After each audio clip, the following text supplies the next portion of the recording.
لیے ہم لوگوں کو، چاہے ہم طالب علم ہوں، پڑھنے والے ہوں، پڑھانے والے ہوں، انتظام کرنے والے ہوں، سب لوگوں کو ہمیشہ اپنے اوپر نظر رہنی چاہیے۔ آئے گا کسی وقت خیال دکھاوے کا بھی، کبھی غلطی بھی ہوگی تو توبہ کرے، رجوع کرے، واپس پھر اپنے آپ کو جمائے اس بات پر کہ نہیں، ہمیں جو کچھ کرنا ہے اللہ کے لیے کرنا ہے۔ اچھا، ہر کام کی یہی بنیاد ہے۔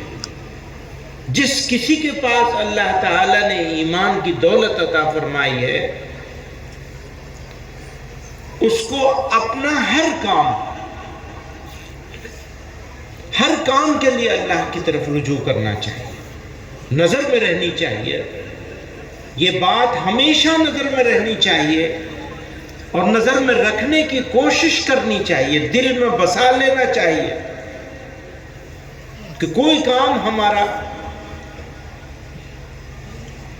اللہ کے سوا کے لیے نہیں ہوگا۔ جو کام اللہ کے سوا کے لیے ہوگا وہ دنیا ہے، اور جو کام اللہ کے لیے ہوگا وہ چاہے ظاہر میں دنیا لگ رہی ہو، وہ دین ہوگا۔ آپ کی تجارت، آپ کا بزنس دنیا والے دنیا سمجھتے ہیں، لیکن اگر صحیح نیت کے ساتھ، صحیح طریقے کے ساتھ، احکامات کی پابندی کرتے ہوئے کیا جائے تو ایماندار تاجر کو جنت کے جس دروازے سے چاہے داخل ہونے کی بشارت دی گئی ہے۔ تو کوئی کام دنیا نہیں ہے ہمارے لیے، ہمارے لیے تو ہر کام دین بن سکتا ہے اگر صحیح نیت کے ساتھ اور صحیح طریقے کے ساتھ کیا جائے۔ نیت صحیح ہوگی تو طریقہ بھی آپ صحیح ڈھونڈ ہی لیں گے انشاءاللہ۔ اور کچھ غلطی ہوگی، بھول چوک ہوتی ہے تو توبہ کی توفیق بھی ہوتی رہے گی۔ اب جس کو توبہ کی توفیق ہو جائے، اس کا درجہ تو توبہ کرنے سے پہلے، گناہ ہونے سے پہلے جو تھا اس سے بھی زیادہ اونچا ہو جاتا ہے۔ اللہ میاں اضافہ کر دیتے ہیں۔ اچھا ٹھیک ہے، غلطی ہوئی تھی، اس کا درجہ نیچے گرایا گیا تھا، لیکن اس نے توبہ کر لی تو جہاں پہلے تھا غلطی کرنے سے، اس سے آگے کر دے، اس سے آگے پہنچا دو۔ شیطان تبھی تو اپنے سر پہ خاک اڑائے گا کہ لو، ہم تو گرانے چلے تھے، یہ تو اور آگے نکل گئے۔ ایسی چیز ہے توبہ کرنے والا ایسا ہو جاتا ہے گویا کہ اس نے گناہ کیا ہی نہیں۔ توبہ کا مطلب یہ ہے کہ یہ عزم کر لینا، اب یہ گناہ نہیں، یہ بھول ہو گئی، بس اب کے نہیں ہوگی۔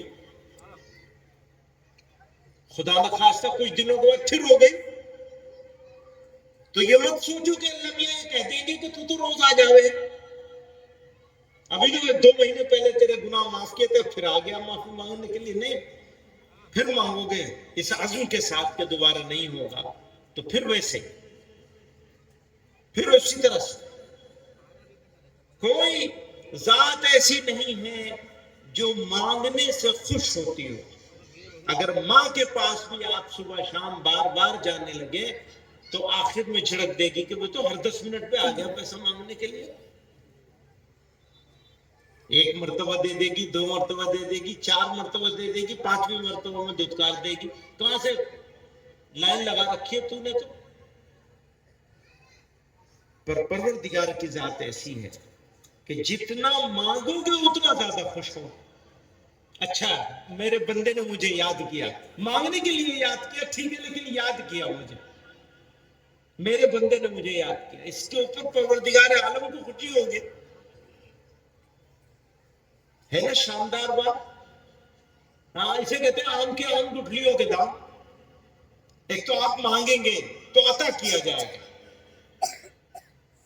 آپ مانگیں گے تو عطا کیا جائے گا۔ دعا کرنا، توبہ کرنا، دعا کرنا، جب آدمی توبہ کرتا ہے تو ساتھ میں دعا بھی کرتا ہے۔ دعا کے طریقے سے ہی توبہ کری جائے، راستہ وہی ہے۔ اللہ میاں کے سامنے ہاتھ پھیلا دے بندہ، مجھ سے یہ غلطی ہو گئی۔ اچھا، غلطی سب سے ہوتی ہے، حفاظت کا وعدہ صرف انبیاء کرام کے ساتھ، غلطی تو سب سے ہوتی ہے، کوئی پاک نہیں ہے غلطی سے، کسی سے چھوٹی ہوتی ہے، کسی سے بڑی ہوتی ہے۔ تو اللہ والے کون ہیں؟ اللہ والے وہ ہیں جو غلطی کر کے غلطی پر جمع نہیں لیتے بلکہ توبہ کر لیتے، وہی اللہ والے ہوتے۔ جو غلطی نہیں کرے وہ نہیں ہوتا، غلطی کر کے غلطی پہ جم نہ جائے، جو جمع رہے غلطی پر اپنی